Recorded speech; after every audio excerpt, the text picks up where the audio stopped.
Okay so आज जैसा कि हम लोग को पढ़ना था, ई वे बिल भी पढ़ना था और प्लस डॉक्यूमेंट्स के बारे में हम लोग को पढ़ना था। चलिए देखते हैं टॉपिक में हम लोग कहाँ तक हम लोग पहुँच गए हैं। जैसा कि हम लोग जनरल प्रोसीजर पढ़ रहे थे। जनरल प्रोसीजर में हम लोगों ने रजिस्ट्रेशन कंप्लीट कर लिया था। रजिस्ट्रेशन कैसे करते हैं हम लोग, और रजिस्ट्रेशन में अगर कोई क्वेरी रेज होती है तो क्वेरी का कैसे रिप्लाई करते हैं, और फर्स्ट टाइम लॉगिन कैसे करते हैं, ये चीज़ें हमने रजिस्ट्रेशन में कवर कर लिया। नाउ नेक्स्ट अब हम लोग को ये समझना है टैक्स इनवॉइस के बारे में, और हमें समझना है अकाउंट्स एंड रिकॉर्ड्स के बारे में, पेमेंट ऑफ टैक्सेस के बारे में, टैक्सेस का पेमेंट कैसे करेंगे। लेकिन पेमेंट ऑफ टैक्सेस और रिटर्न्स में दोनों साथ में पढ़ाऊंगा। उससे पहले मैं कवर करूंगा आपका ई वे बिल। तो आज हम लोग ई वे बिल पढ़ेंगे, टैक्स इनवॉइस पढ़ेंगे, अकाउंट्स एंड रिकॉर्ड्स पढ़ेंगे। तो ये आज हम लोग कवर करने वाले हैं टॉपिक। तो रजिस्ट्रेशन में सब हम लोग पढ़ लिए थे। आईएसडी डीलर का कंसेप्ट भी हम लोगों ने क्लियर कर लिया था। Document required for registration, registration certificate, GSTIN number भी हमने एक्सप्लेन कर दिया था। अब देखते हैं आगे। आज जैसा कि हम लोग को पढ़ना था क्या, टैक्स इनवॉइस। इसको हम लोग पहले वाली पिछली क्लास में नहीं, कल की क्लास में कवर किया था, बट चूंकि कल की क्लास थोड़ी डिस्टर्बेंस थी, इसलिए आज फिर से मैं स्टार्टिंग से मैं आपको इसको फिर से समझा दे रहा हूँ। ओके सो सबसे पहले हम लोग बात करेंगे किसके, टैक्स इनवॉइस की। What is tax invoice? सबको पता है in GST regime two type of invoices will be issued. दो तरह के इनवॉइस इशू किए जाते हैं, एक होता है टैक्स इनवॉइस, एक होता है बिल ऑफ सप्लाई। अगर हम लोग बात करें टैक्स इनवॉइसेस की, तो टैक्स इनवॉइस जाहिर सी बात है कौन इशू करता है, रेगुलर डीलर। जबकि बिल ऑफ सप्लाई कौन इशू करेगा, तो या तो 100% एग्जेम्प्टेड सप्लाई कर रहा है या तो कंपोजिट डीलर हो। तो यहाँ लिखा भी है registered person supplying taxable goods shall before और एट द टाइम ऑफ। तो आप बिफोर यानी कि गुड्स सप्लाई, गुड्स रिमूव करने से पहले या गुड्स रिमूव करते समय, बिफोर और at the time of supply या रिमूवल ऑफ गुड्स, आपको क्या करना है, या फिर कह लो डिलीवरी ऑफ गुड्स, आपको क्या कर देना है, इनवॉइस इशू कर देना है। ठीक है, तो ये हम लोगों ने पहले ही पढ़ा था, याद होगा जब टाइम ऑफ सप्लाई हमने पढ़ा था, तो ये चीज हम लोगों ने पढ़ा था कि इनवॉइस कब इशू होना चाहिए। तो बिफोर और at the time of removal of goods हमें इनवॉइस इशू कर देना है। Registered person supplying taxable services shall before. अगर हम बात करें सर्विस के केस में, भाई दो ही चीजें होती है, गुड्स या सर्विस। हम जब इनवॉइस इशू करेंगे, या तो गुड्स के केस में हम इनवॉइस इशू कर रहे होंगे, या तो सर्विसेज के केस में हम इनवॉइस इशू कर रहे होंगे। तो गुड्स के केस में तो हमने समझ लिया बिफोर और at the time of supply of goods या सॉरी रिमूवल ऑफ गुड्स। लेकिन सर्विसेज के केस में क्या होता है कि बिफोर और after the provision of service. अब ये प्रोविजन ऑफ सर्विस क्या है, इसको जरा समझ लीजिए। प्रोविजन ऑफ सर्विस का मतलब सिंपल सा है, सर्विस कंप्लीट होने के बाद। तो सर्विस कंप्लीट होने के पहले, सॉरी हाँ, आप इशू कर सकते हो या आफ्टर आप इशू कर सकते हो। समय कितना दिया गया है, with in 30 days after service complete. अगर आप बिल बना रहे हो तो 30 दिन के अंदर अंदर आपको इनवॉइस इशू कर देना है। बिफोर भी बना सकते हैं, सर्विस प्रोवाइड करने से पहले भी बिल बना सकते हैं, सर्विस प्रोवाइड करने यानी कंप्लीट करने के बाद भी बिल बनाएंगे, लेकिन हाँ सर्विस कंप्लीट करने के बाद, लेकिन 30 दिन के अंदर। अगर हम फाइनेंशियल सर्विसेज दे रहे हैं, क्या दे रहे हैं, financial service, banking and financial services, तो ऐसे में ये 30 डेज क्या हो जाता है, 45 डेज। तो यहाँ पे मैं मेंशन कर देता हूँ, ठीक है ना, 45 days in case of banking and financial services. ठीक है, तो मेरे ख्याल से इतना सब लोगों को क्लियर है। Now sample of tax invoice, sample एक दे रखा है। इनवॉइस में क्या क्या होना चाहिए, पहले तो हमारा नाम होना चाहिए, हमारा एड्रेस होना चाहिए, हमारा GST. Sir small finance bank बहुत सारे खुले हैं, तो वो भी इसके अंतर्गत जी हाँ, वो बैंकिंग एंड फाइनेंशियल चाहे स्मॉल हो चाहे बड़े हो, है तो फाइनेंशियल सर्विसेज दे रहे हैं ना। तो मेन वही है कि फाइनेंशियल सर्विसेज आप दे रहे हो, बैंकिंग एंड फाइनेंशियल सर्विसेज, तो सबके केस में यही रूल है। ठीक, इनवॉइस चाहे आप सर्विस के लिए बनाओ चाहे गुड्स के लिए बनाओ, सबसे ऊपर आपका नाम, उसके बाद एड्रेस, उसके बाद आपका जीएसटी नंबर मेंशन होना चाहिए। फिर जब भी बिल बनाओगे तो किसके नाम पे बना रहे हो, अगर उसका एड्रेस है तो एड्रेस मेंशन करो प्रॉपर, और जीएसटीआईएन नंबर, अगर उसका रजिस्टर्ड डीलर है तो उसका जीएसटीआईएन नंबर भी मेंशन करो। प्लेस ऑफ सप्लाई क्लियर करो कि बेसिकली प्लेस ऑफ सप्लाई हो कहाँ रही है आपकी। इनवॉइस नंबर होना चाहिए, और इनवॉइस नंबर को लेकर के एक चीज क्लियर कर दो, इनवॉइस नंबर स्टार्ट होगा किससे, 1 से। यानी कि जब हम लोग फाइनेंशियल ईयर स्टार्ट करते हैं 1 अप्रैल और पहला बिल हम बनाते हैं, तो पहला बिल आपका स्टार्ट होना चाहिए सीरियल नंबर 1 से, और इट विल बी कंटिन्यू, और ये क्या होना चाहिए, कंटिन्यू होना चाहिए। ठीक है, 1 2 3 4 5 6 7 8 कंटिन्यूअस होना चाहिए। ठीक है, तो अगर आप लोग अगर बात करें सिंपल सी, तो इनवॉइस नंबर हमेशा 1 से शुरू होता है 1 अप्रैल को, और ये कंटिन्यूअस रहेगा कब तक, 31 मार्च तक, चाहे जितना इनवॉइस बन जाए, 4,000 5,000 6,000 7,000 10,000, वो कंटिन्यूअस रहेगा। फिर 1 अप्रैल जब अगला साल फाइनेंशियल स्टार्ट होगा, फिर से आप सीरियल नंबर 1 से स्टार्ट कर लीजिए। ओके, 1 जुलाई 2017, ठीक है। अब यहाँ पे देखिए डिस्क्रिप्शन ऑफ गुड्स है, एचएसएन कोड है, क्वांटिटी है, यूनिट है, रेट है, ये सब चीजें मेंशन होना चाहिए कि क्या गुड्स हम लोग सप्लाई कर रहे हैं। ओके, कितनी क्वांटिटी में सप्लाई कर रहे हैं, ये सब चीजें मेंशन होनी चाहिए। डिस्काउंट दे रहे हो तो डिस्काउंट दो, डिस्काउंट देने के बाद टैक्सेबल वैल्यू क्या आ रही है, इसके बाद सीजीएसटी एसजीएसटी आईजीएसटी क्या चार्ज हो रहा है। और अगर ये बिल ऑफ सप्लाई होता तो यहाँ पे सीजीएसटी एसजीएसटी हमें मेंशन नहीं करना होता, क्योंकि टैक्स दिखाना ही नहीं है, बिल सप्लाई में टैक्स मेंशन ही नहीं होता है। नाउ अमाउंट्स इन वर्ड्स का होना भी जरूरी है, बाकी अथोराइज सिग्नेचर ही होना चाहिए, दैट्स इट, फाइनल। तो इतने इन कंपोनेंट्स या फिर कह लो इतने पॉइंट्स जरूरी हैं हमारे टैक्स इनवॉइस में। अगर हम प्रिंट करा रहे हैं तो ये सारी चीजें होनी चाहिए। बाकी अगर आप टैली से निकाल रहे हो तो टैली में तो बाय डिफॉल्ट सारी चीजें रहती हैं, उसमें कोई दिक्कत ही नहीं है। सर 30 डे वाला हमको नहीं समझ में आया है। अच्छा, 30 डेज वाला नहीं समझ में आया। जैसे सर्विस के केस में होता है कि इनवॉइस कब बनना चाहिए। जैसे मैं तुम्हें कोई सर्विस प्रोवाइड कर रहा हूँ, मान लो तुम अपनी गाड़ी रिपेयर कर रहे हो, करा रहे हो मुझसे, तो गाड़ी अगर रिपेयर करा रहे हो तो गाड़ी मैंने रिपेयर कर दी ना कंप्लीट, जब मैं आपकी गाड़ी कंप्लीट रिपेयर कर दूंगा, मेंटेनेंस कर दूंगा, तब मैं तुम्हें क्या करूंगा, बिल इशू करूंगा, है ना। तो सर्विस हाँ सर। कंप्लीट होने के बाद मैं तुम्हें बिल इशू करूंगा। अब मान लो मैं अभी गाड़ी सर्विसिंग हो ही नहीं, मान लो मैंने कहा यार 4 दिन लगेंगे या 5 दिन लगेंगे या एक हाँ हफ्ता लगेगा, तो एक हफ्ते के दौरान तो मैं बिल नहीं ना इशू करूंगा, नहीं। क्योंकि जब सारा गाड़ी का सारा स्पेयर पार्ट्स लग जाएगा, मैंने सारे चार्जेस जोड़ूंगा, तब मैं लास्ट में, तो सर्विस कंप्लीट होने के बाद मैं बिल इशू करूंगा। ठीक है, अब सवाल उठता है सर्विस ठीक। कंप्लीट होने के तुरंत बाद हम इशू कर सकते हैं बिल, या फिर हमारे पास एक समय दिया है। ठीक है ना, हमारा जो जीएसटी लॉ बोलता है वो कहता है 30 दिन के अंदर इनवॉइस इशू कर देना, लेकिन सर्विस कंप्लीट होने के बाद, लेकिन कितने दिन के अंदर, 30 दिन के अंदर इनवॉइस हो जाना चाहिए सर्विस के केस में। अब बात समझ में आया। हाँ सर। हाँ यानी सर। मान लीजिए मैंने आपकी सर्विस कंप्लीट कर ली आज 15, सपोज करो आज 28 जुलाई, 28 जुलाई को आज सर्विस कंप्लीट कर दी, तो मैं आपको बिल कब तक इशू कर सकता हूँ, अब आज से 30 दिन और जोड़ लो, यानी कि मैं अगस्त तक, कब तक, 27 अगस्त तक, 28 अगस्त। हाँ 28 अगस्त या 27 अगस्त तक मैं आपको बिल इशू कर सकता हूँ। तो होता है ना कई बार कि बिल डिले इशू होता है, हालांकि हम लोग जाते हैं बजाज की गाड़ी में, जब हम लोग सर्विसिंग कराते हैं या कहीं भी कुछ भी कंपनी का, मारुति का, तो उस समय जब सर्विसिंग कराते हैं, सर्विस कंप्लीट होने के तुरंत बाद हमें इनवॉइस इशू होता है, ऐसा थोड़ी ना वो 30 दिन का समय लेते हैं।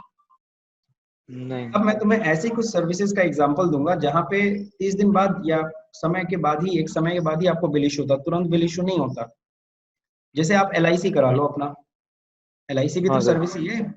अगर आप एलआईसी हाँ। कराते हो तो क्या तुरंत तुम्हें बॉन्ड मिल जाता है, वो पॉलिसी जो होती है, नहीं ना मिलती है तुरंत। आप नहीं। पहला प्रीमियम जमा करते हो, पहला प्रीमियम जमा हाँ। करने के बाद कुछ समय के बाद आपका पॉलिसी आता, हो सकता है 10 दिन लग जाए, 15 दिन लग जाए, हाँ सर।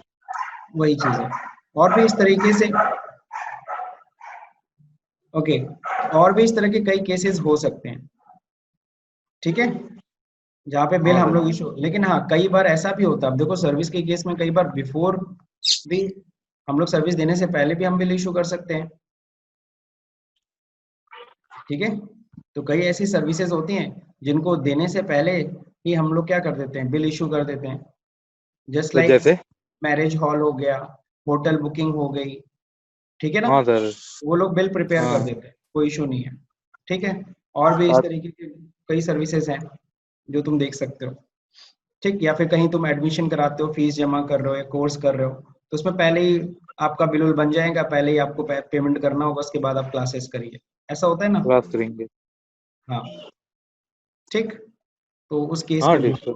बिफोर सर्विस कंप्लीट करने से पहले बिल इशू हो जा रहा है, तो सर्विस के केस में इसीलिए। और हाँ, 45 डेज का क्लॉज किसके लिए है? Banking and financial thank services के लिए 45 डेज का you.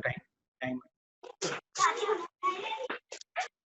Okay, so query clear हो गया होगा, आगे बढ़ते हैं हम लोग। हाँ sir.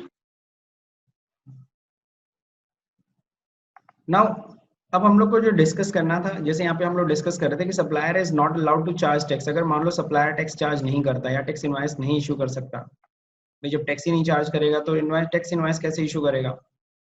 For example supply of exempted goods, अगर तुम ऐसी गुड्स की सप्लाई करते हो या ऐसी सर्विसेज की सप्लाई करते हो जो पूरी तरह से एग्जेम्प्टेड है, अगर मैं 100% एग्जेम्प्टेड गुड्स या सर्विसेज की सप्लाई करता हूँ, तो मेरे को जीएसटी में, सॉरी, मेरे को bill of tax invoice issue नहीं करना है, मेरे को बिल ऑफ सप्लाई इशू करना है। तो बिल ऑफ सप्लाई में क्या फर्क होता है? बिल ऑफ सप्लाई ऐसे ही होता है, डेट होगा, सॉरी आपका नाम होगा, एड्रेस होगा, आपका जीएसटीआईएन नंबर होगा, अगर आपने रजिस्ट्रेशन ले रखा है तो कंपोजिट डीलर में, नहीं दिया है तो कोई टेंशन नहीं, ये भी हटा दो। बाकी सामने वाले का नाम, एड्रेस एड्रेस लिख लीजिए, गुड्स क्या है, कितनी क्वांटिटी, क्या अमाउंट आ रहा है, टोटल अमाउंट, डिस्काउंट दे दो, बस टैक्सेबल। अब टैक्सेबल वैल्यू नहीं, टोटल वैल्यू हम लोग लिखते हैं बस। इसके बाद नीचे जीएसटी वीएसटी को कुछ भी मेंशन नहीं करना है, क्योंकि एग्जेम्प्टेड गुड्स सप्लाई कर रहे हैं। तो या फिर उसमें मैं एक्सेप्शन कोड नहीं होता है? ना ना ना ना, याद होगा हम लोग बात कर रहे थे 1.5 करोड़ तक तो कोई एचएसएन कोड मेंशन ही नहीं करना है। और याद होगा आप लोगों को सभी को, कंपोजिट डीलर का जो टर्नओवर लिमिट है वो 1.5 करोड़ ही है। ठीक है, HSN yes code sir. Mention करने की कोई रिक्वायरमेंट नहीं है आपको।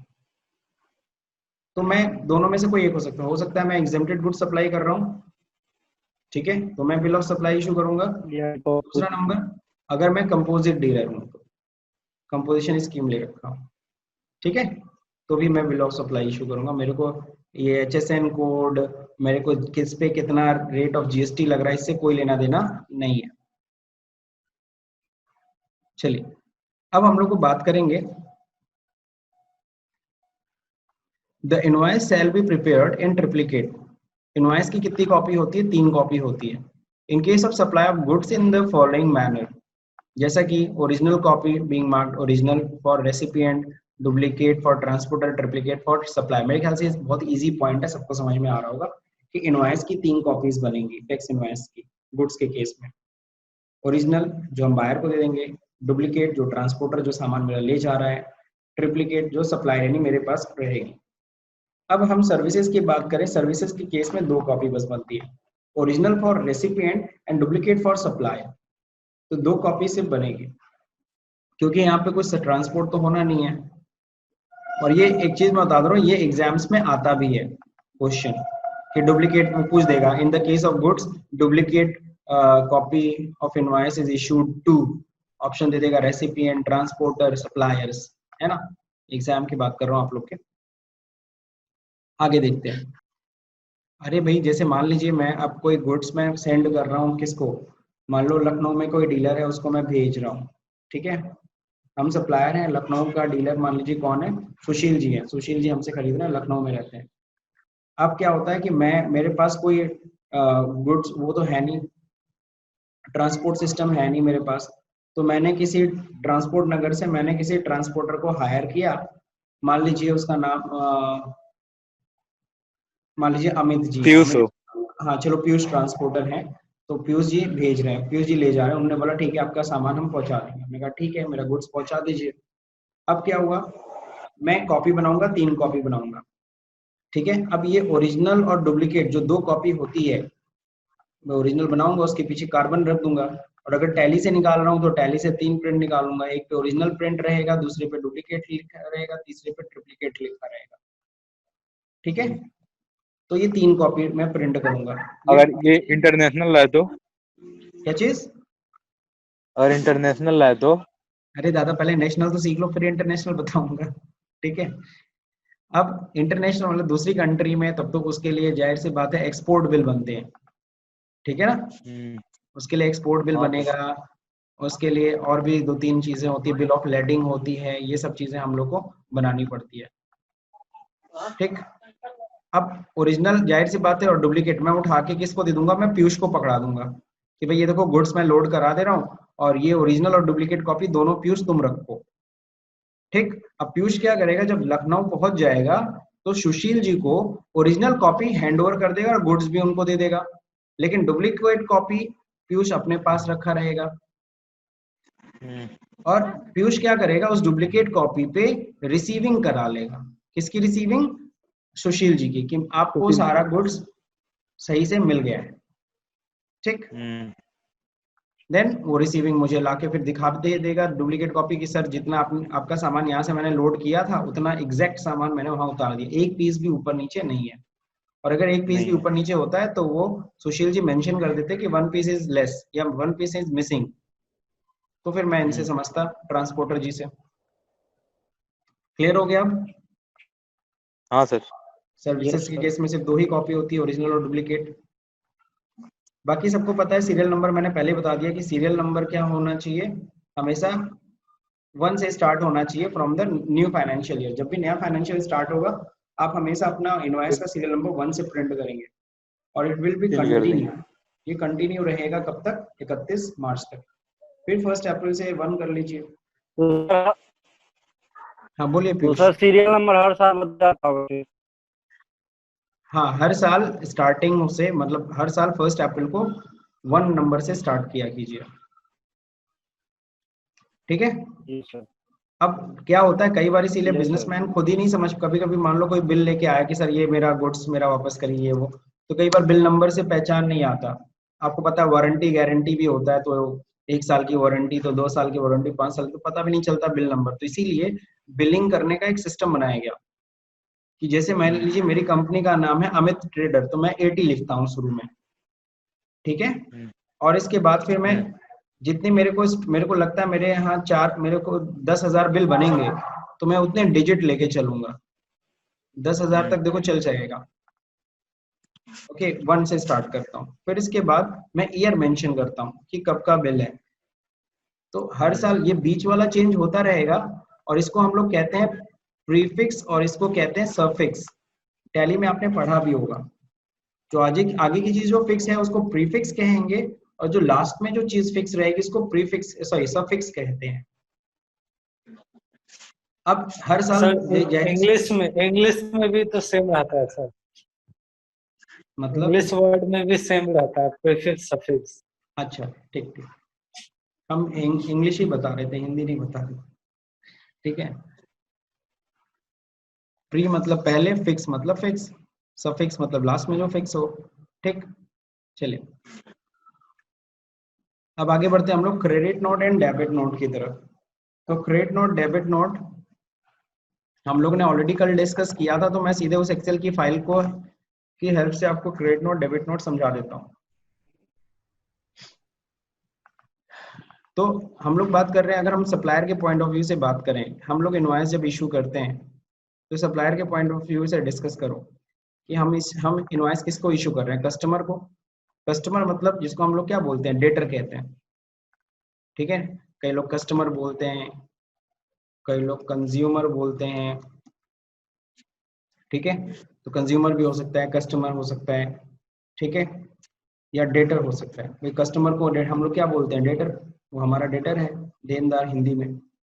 अब हम लोग क्या करते हैं, जब हम लोग कस्टमर को इनवॉइस इशू कर दिए, बिल इशू कर दिए, उसके बाद हम डेबिट नोट या क्रेडिट नोट भी इशू कर सकते हैं। सर ये debit note credit note invoice मतलब इनवॉइस के बाद क्या जरूरत है इसको इशू करने का? तो यहाँ देखो साफ साफ लिखा है, डेबिट नोट हम किस लिए यूज करते हैं, प्लस यानी बढ़ाने के लिए, और क्रेडिट नोट किस लिए इशू करते हैं, घटाने के लिए। सर क्या बढ़ाना क्या घटाना? तो देखो यहाँ लिखा हुआ है increase in the value of invoice. अगर इनवॉइस की वैल्यू में कुछ भी बढ़ाना है या फिर इनवॉइस की वैल्यू में कुछ भी घटाना है, तो ऐसे केस में हम लोग क्या करते हैं, डेबिट नोट और क्रेडिट नोट का यूज करते हैं या फिर कह लो हेल्प लेते हैं। जैसे मैं आपको यहाँ पे दिखा रहा हूँ, एक बिल ये बना है, अब ये बिल जो टोटल बना है 22,400 का बिल बना है। अब बिल तो मैंने इशू कर दिया, किसको इशू कर दिया? आरके इलेक्ट्रॉनिक्स को मैंने बिल इशू कर दिया, ठीक है। अब मान लो इसमें क्या हुआ, इसमें बल्ब 4 ही गए थे लेकिन 5 का बिल बना दिया गया है। तो सामने वाला, एक बार म्यूट कर लीजिए सभी लोग, या मैं ही म्यूट कर दूं?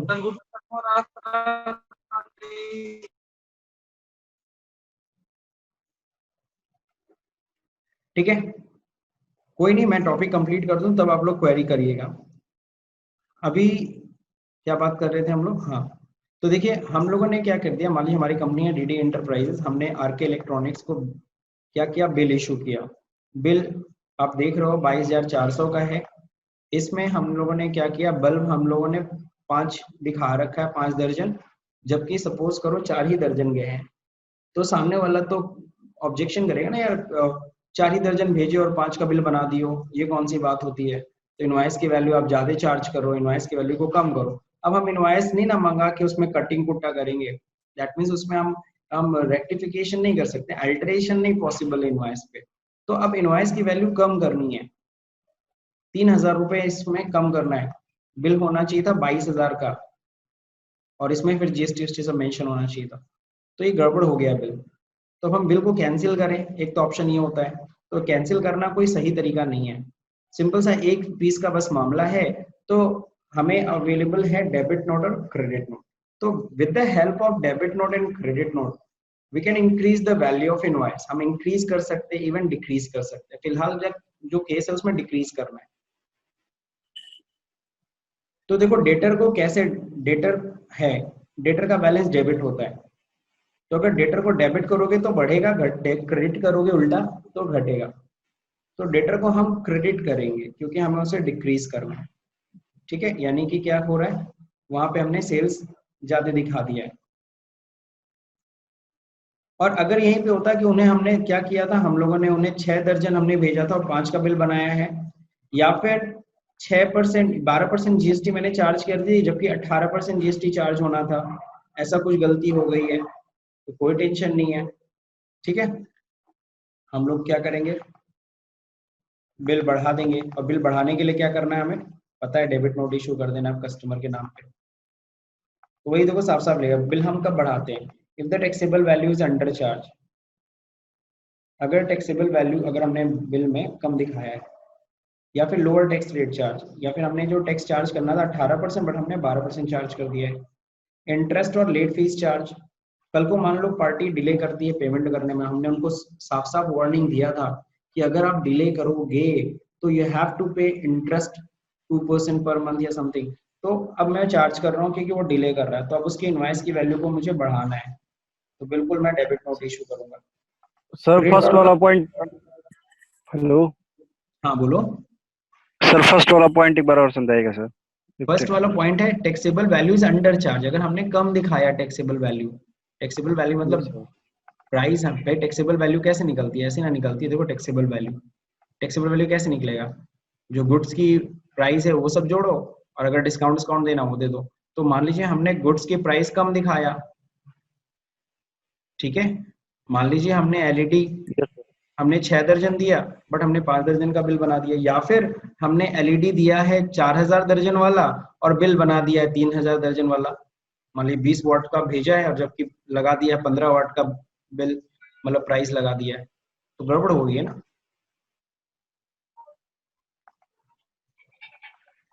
Yes sir. ठीक, तो इस तरह के केसेस में हो सकता है। दूसरा नंबर क्रेडिट नोट, कब वैल्यू को कब डिक्रीज करेंगे, अगर टैक्सेबल वैल्यू हमने ज्यादा दिखा दिया है तो हम रिड्यूस करेंगे। अगर हायर टैक्स रेट चार्ज, अगर हमने 12 चार्ज करना था हमने 18 चार्ज कर दिया तो हम रिड्यूस करेंगे। अगर सामने वाला गुड्स कुछ रिटर्न कर रहा है तो सेल्स रिटर्न के केस में हम रिड्यूस करेंगे। कैश डिस्काउंट, या फिर हम डिस्काउंट दे रहे हैं बिल बनने के बाद अगर कोई डिस्काउंट हो रहा है, जैसे देखो बिल में तो ऑलरेडी डिस्काउंट था 20%, दिख रहा है सब लोग को। अब सामने वाला पेमेंट कर रहा है 22,400, तो वो क्या कर रहा है 22,000 फाइनल पेमेंट जब वो कर रहा है तो कह रहा है सर कुछ छोड़ दीजिए। तो मैंने कहा चलो ठीक है 400 रुपये छोड़ दो। तो 400 रुपये मैंने छोड़ तो दिया लेकिन बिल तो 22,400 की थी ना, तो 22,400 का वो डेटर था और 22,000 उसने दिया, तो क्रेडिट तो वो 22,000 से हुआ, 400 रुपए फिर डिफरेंस कहाँ जाएगा? तो 400 रुपए से फिर उसे मैं क्रेडिट करूंगा, लेकिन इस बार दिखाऊंगा डिस्काउंट। तो क्रेडिट नोट चार्ज करेंगे डिस्काउंट के केस में। तो मेरे ख्याल से ये इनवॉइस वाला पॉइंट भी सबको sorry debit note credit note भी सबको समझ में आ गया होगा। Yes sir. Yes sir. चलिए बहुत बढ़िया। अब हम लोग स्टार्ट करते हैं क्या? बाकी यहाँ सीरियल नंबर के लिए कह रहा है 10। हाँ बोलो सुशील। सर बुक में एक पॉइंट और है सर। बुक में क्या है? एक पॉइंट और है डेबिट नोट। हाँ बताओ। सर ये क्या लिखा है? सर्विसेज, सर्विस के बारे में बता दिया। Service are found to deficient, यानी सर्विस की वैल्यू कम थी, हमने ज्यादा चार्ज कर दिया हो। या recipient refund the goods to supplier, इस तरह के केसेस हैं। और क्या? घूम फिर के बिल की वैल्यू, चाहे कुछ कोई भी रीजन हो सुशील, तुम्हें बस ये चीज का ध्यान रखना है कि मुझे इनवॉइस की बिल को बढ़ाना है, इनवॉइस की वैल्यू को बढ़ाना है कि घटाना है। और फाइनली तुम्हें टारगेट क्लियर है। डेबिट नोट क्रेडिट नोट से, डेबिट नोट से इंक्रीज होगा, क्रेडिट नोट से डिक्रीज होगा। ठीक? Yes yes. और एक और चीज लास्ट में जाते थे बता दे रहा हूँ, जो हम डेबिट नोट इशू करते हैं, हम तो सप्लायर हैं, हम सप्लायर के पॉइंट ऑफ व्यू से हम बात कर रहे हैं, हमारे लिए तो डेबिट नोट है, हम तो डेबिट नोट इशू कर रहे हैं। लेकिन कस्टमर के हाथ में जब जाता है तो कस्टमर के पॉइंट ऑफ व्यू से वो डेबिट नोट हमारे सप्लायर के पॉइंट ऑफ व्यू से, लेकिन यही डेबिट नोट कस्टमर के लिए क्या हो जाता है? Credit note.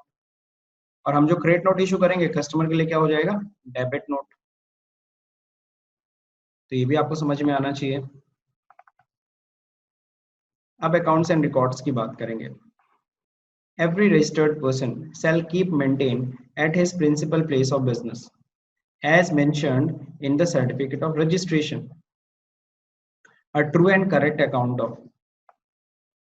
देखो हर एक कंपनी अपना, जाहिर सी बात है, अगर मान लीजिए आपका बिजनेस है, आपका एक ही जगह सारा, मतलब आपका एक ही शॉप है, तो जो भी शॉप है आपके पास, वहां पे आपके सारे रिकॉर्ड्स मेंटेन होने चाहिए।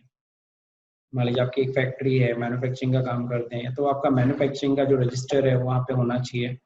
इनवर्ड आउटवर्ड की सप्लाई जो कर रहे हो गुड्स की या सर्विसेज की, उसका तुम्हारे पास रजिस्टर होना चाहिए। परचेज सेल्स बुक होना चाहिए। स्टॉक ऑफ गुड्स मतलब स्टोर लेजर या फिर कह लो स्टॉक रजिस्टर आपके पास होना चाहिए। नेक्स्ट, इनपुट क्रेडिट अवेल्ड, कितना आईटीसी तुम ले चुके हो, कितना आईटीसी तुम्हारा, और कितना तुमने टैक्स पेमेंट कर दिया है, कितना तुम्हारा टैक्स पेंडिंग है देने का गवर्नमेंट को। ये सारा रजिस्टर तुम्हारे पास मेंटेन होना चाहिए उस ऑफिस में या फिर कह लो उस शॉप में। लेकिन अगर तुम्हारा अगर क्या है, शॉप कई जगह है, मान लीजिए गोरखपुर की बात करता हूँ, तुम्हारा गोलघर में भी शॉप है, अलीनगर में भी शॉप है, गोरखनाथ में भी शॉप है, धर्मशाला पे भी शॉप है, कई जगह आपके बिजनेस चल रहे हैं, तो ऐसे केस में क्या होगा, देखा जाएगा प्रिंसिपल प्लेस ऑफ बिजनेस क्या था। याद होगा जब हम लोग जीएसटी रजिस्ट्रेशन कर रहे थे तो वहाँ प्रिंसिपल प्लेस ऑफ बिजनेस बता रहे थे। तो जो प्रिंसिपल प्लेस ऑफ बिजनेस होगा, ध्यान रहे, प्रिंसिपल प्लेस ऑफ बिजनेस, मान लीजिए प्रिंसिपल प्लेस ऑफ बिजनेस मेरा गोलघर वाला है, तो वहां पे ये सारे रिकॉर्ड्स हमारे पास होने चाहिए। ठीक है? क्योंकि ऑडिट जब भी जीएसटी ऑफिसर आएगा या डॉक्यूमेंट्स चेक करेगा, मान लीजिए वाली नगर की शॉप पे जाके मांगता है कि मेरे को बिल, मेरे को ये रिकॉर्ड दिखाओ, परचेज सेल्स बुक दिखाओ, मेरे को स्टॉक रजिस्टर दिखाओ, तो सिंपल सी बात है, वहां का जो शॉप का जो भी मेंटेन कर रहा होगा, जो भी वहां का इंचार्ज होगा, वो बोल देगा सर आपको कोई भी डॉक्यूमेंट्स अगर देखने हैं तो वो सारी चीजें आप जाकर के कहाँ देख सकते हो, आप हमारे प्रिंसिपल प्लेस ऑफ बिजनेस, वहां पे आपको सब कुछ मिल जाएगा। यहाँ पे हमारे पास डॉक्यूमेंट्स अवेलेबल नहीं है कंपनी, और इसके लिए वो आपको कुछ बोल भी नहीं सकता। ठीक? थोड़ी सी आपकी आवाज कट के आ रही है गोरख। ठीक है, कोई नहीं, ये डिस्कनेक्ट हो रहा है। कॉपी में होगा या सॉफ्ट कॉपी में? हाँ, हार्ड कॉपी भी रख सकते हैं, सॉफ्ट कॉपी भी रख सकते हैं, कोई दिक्कत नहीं। लिखा भी है, may maintain such accounts on a electronic form also, computer में भी रख सकते हैं, कोई दिक्कत नहीं।